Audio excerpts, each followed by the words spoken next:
Remember this?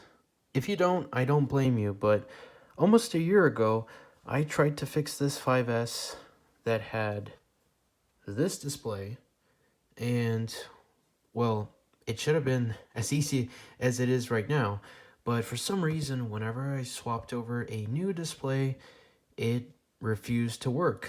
It did not want to charge, the touchscreen wasn't working right. That is, if I'm actually remembering this correctly, I know that the display had some issues and it just refused to work. But all of a sudden it's working now. Why?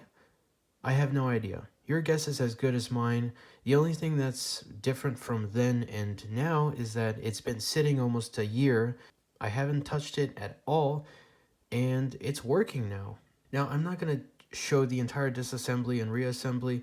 I mainly did this because I was bored and I wanted to see if I can actually get the 5S working again. And, well, surprisingly, this time it worked.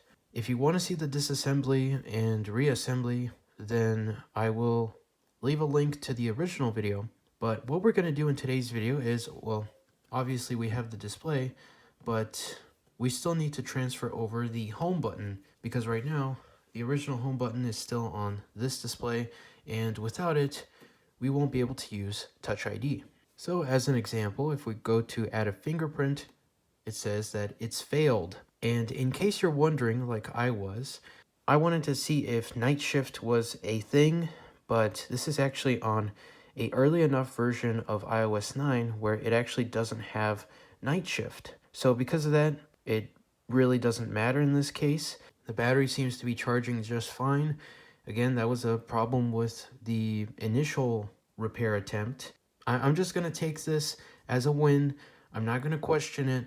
We're going to reassemble it. I will say that the one thing I did differently is I reapplied the bracket.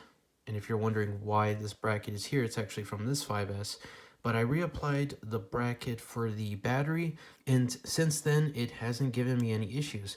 So it might be as simple of a fix as whenever I tested it, I didn't apply the bracket and that was causing the problems, which is totally a possibility.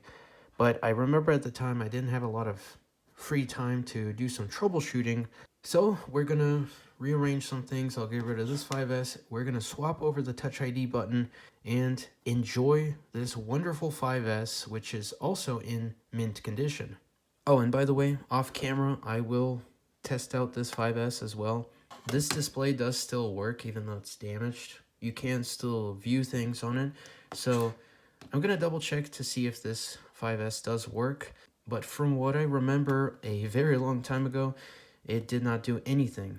If it doesn't do anything, then I really don't care because, well, this wasn't in the greatest of shape anyways, in terms of it having third-party replacement parts and things like that, but at this point, I'm just glad to see this working. So here is the new display. Of course, there's that plastic piece, which, I mean, I don't know why they didn't remove it, but we're going to have to detach the metal plate here, remove that plastic piece, and then we can go ahead and remove the home button so that way we can transfer over the original one.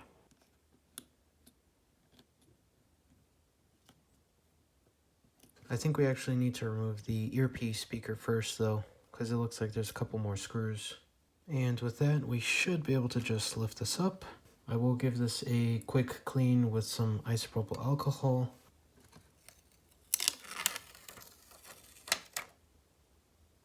It's like a brand new display. I think at the same time, we're going to use this opportunity to remove the home button, so that way we can give this display a nice clean. And we'll go ahead and reassemble it after all of this has been transferred. I'm still going to be careful with this home button, but I'm not sure if it is the original for the other 5S, but we just have to be very careful, and it's best to use a spudger here to slightly remove the adhesive.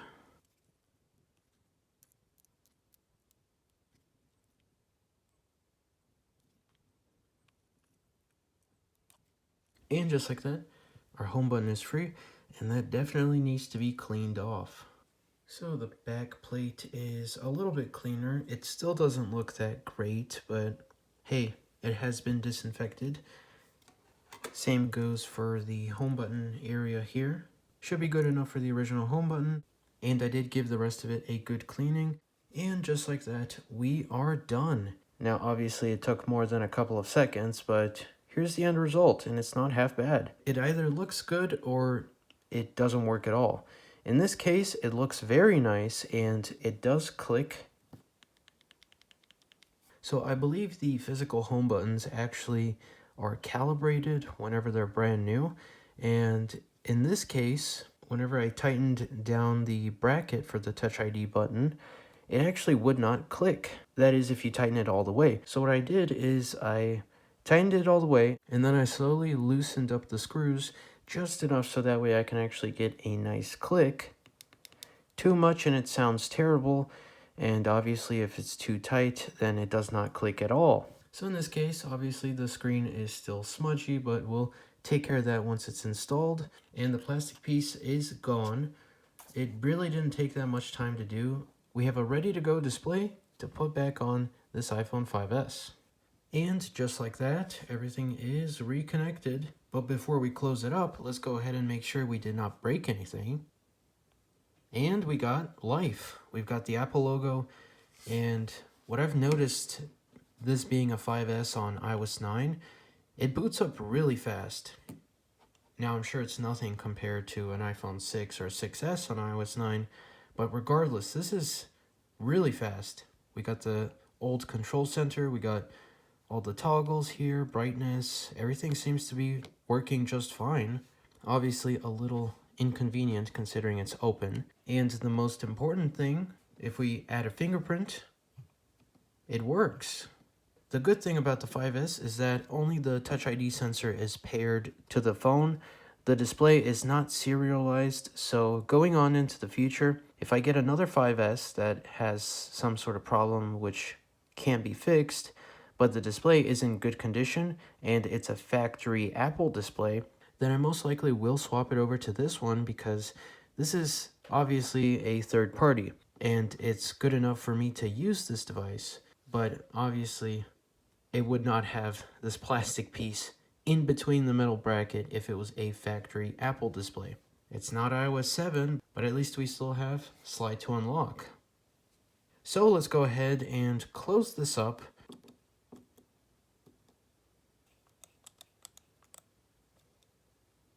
So even though it took almost a year, we got it working, and I'm not going to question it. I'm just going to enjoy using this 5S. And like I said, the only thing I would change in the future is to get another factory OEM Apple display, but otherwise it seems to be working just fine. And as for this iPhone 5S, I will have to do some testing. I will try to make this power up off camera, or at least see if it'll connect to a computer. And, well, if it works, then cool. This might have also had iCloud lock as well, but it's been so long, I don't even remember at this point. So it's been a couple of days, probably more, but who's counting here? Ignore these. Yeah, just don't look at those. So the 5S, I don't have anything new to report other than the fact that the display is indeed, not an Apple original. It's not that great with the touch functionality. I mean, it works. I'm not complaining. I am glad to have this functional again. I'm just saying it's a possible upgrade. Now, for this thing, the only good thing I have to say about it is that it's a good hand warmer. It makes a lot of heat. Right now it's plugged in and it is definitely warm. But that's not a good sign, and that tells me that it's most likely a board level problem. Whether or not it's iCloud locked, I really don't care because, well, what good is it if it doesn't even turn on? It doesn't show me any signs of life. I don't think it's a Touch ID button issue because, well, I thought this was a Touch ID button issue, and it worked out just fine. This should have at least shown me the battery flat symbol, or at least an Apple logo, or, something. And I'm not going to spend any more time on it. I have tried plugging it in to Finder. I've tried several cables, none of which do anything different apart from it making it warm. So it is accepting a charge, but clearly something is going wrong.